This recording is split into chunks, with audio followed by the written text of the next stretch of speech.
un peu faire l'état de lieu des élections législatives et également enclencher cette dynamique-là. Et lors de cette activité, on avait émis l'idée de faire un peu le tour des 3 régions de la Casamance, faire le tour des 9 collectivités territoriales que sont les 9 départements de la Casamance, pour aller rencontrer les jeunes, aller rencontrer les responsables politiques que nous sommes, échanger avec eux d'ailleurs sur d'abord les élections en vue, les législatives, inviter les jeunes à s'inscrire massivement sur les listes électorales, et éventuellement également demander au président de la République de renforcer et de corriger une injustice que la jeunesse casamançaise était en train de vivre. Ce que nous avons constaté, c'est que les 9 départements de la Casamance deviennent un fardeau, un fléau et un facteur bloquant pour un jeune de la Casamance pour accéder à des postes de responsabilité. À nous comparer avec les jeunes de Fatick ou d'autres régions du Sénégal, vous verrez que là où ils sont à 10, nous on est à 0. Je donne par exemple l'exemple au Conseil des collectivités locales, c'est 0. L'Assemblée nationale, c'est 0. Le Conseil économique et social, je pense qu'on est à 1. Les postes de PCA, c'est 0 pour la jeunesse. Les postes de direction, vous me direz 2 pour 9 départements, c'est rien du tout. Si en termes d'électorat, en termes de poids électoral, nous pensons que les 3 régions de la Casamance font 3 fois ou 4 fois l'électorat de Fatick. Vous allez aujourd'hui à Fatick, vous trouverez 15 directeurs généraux, vous trouverez 40 PCA, vous trouverez autant de ministres. Donc nous pensons que nous avons les mêmes valeurs, nous avons les mêmes capacités. Et d'ailleurs, nous avons un autre facteur qui est que l'opposant aujourd'hui le plus en vue du président de la République est dans cette zone-là. Et je pense que le président de la République gagnerait à renforcer cette jeunesse-là. Il gagnerait lui-même à nous mettre en avant pour qu'on puisse contrecarrer Ousmane Sonko. Parce que tout simplement, Ousmane Sonko, c'est un jeune comme nous d'abord. Un jeune des réseaux sociaux et c'est nous qui sommes dans les réseaux sociaux. C'est un jeune de terrain et nous sommes sur le terrain. Donc je pense que quelqu'un l'a dit tout de suite, le coordinateur de la COJER de Bounkiling. Nous sommes dans les Diotaï, nous sommes dans le terrain, nous sommes dans les grandes places, nous sommes dans les familles. Parce qu'ici, vous avez des jeunes cadres. J'ai été touché quand le coordinateur de la COJER de Goudomp a dit qu'en tant que responsable politique, il est obligé de serrer les coudes pour s'en sortir. Et ce n'est pas normal, nous pensons. Nous ne disons pas que la politique doit être un moyen d'accéder à des responsabilités, mais quand on travaille dans ce pays-là, on doit être récompensé également. Et nous pensons avoir assez travaillé pour que le président de la République puisse récompenser la jeunesse. En termes d'infrastructures, le président de la République n'a pas d'égal au niveau de la Casamance. Nous avons les meilleures infrastructures et nous demandons encore d'ajouter et de rajouter parce que ça ne suffit jamais. Mais c'est lui qui a dit dans le plan Sénégal émergent que le capital humain constitue un facteur fondamental dans l'émergence de ce pays.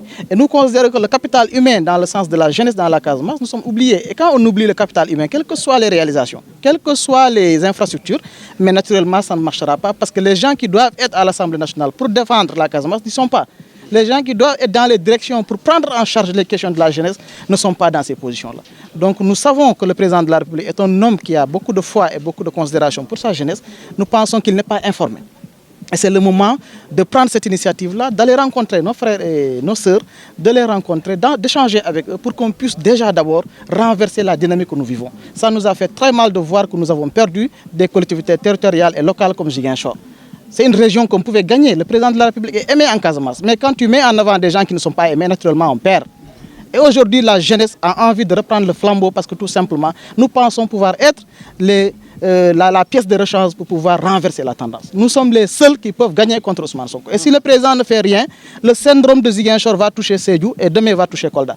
Et c'est toute la Casamance qui va basculer. Je pense que le coordinateur l'a dit tout de suite. Aujourd'hui, nous voyons de plus en plus de jeunes aller vers Ousmane Sonko parce qu'il n'y a pas de référence. Les jeunes ne voient pas quelque chose en nous qui peuvent le retenir. Quand nous qui sommes devant dans ce parti-là, on ne nous envie en rien. Mais comment voulez-vous que ces jeunes-là restent dans le parti? Ce n'est pas possible. Bon, oui, je pense que si vous voyez aujourd'hui que Ousmane Sonko est devenu la calebasse où les gens qui ne se retrouvent pas dans ce système-là vont le voir. Mais c'est tout simplement parce qu'il n'y a pas de référence au niveau de la Casamance. Nous, en tant que jeunes, qui est le jeune de la Casamance? Parce qu'il n'y a pas de jeunes Casamance, c'est promu.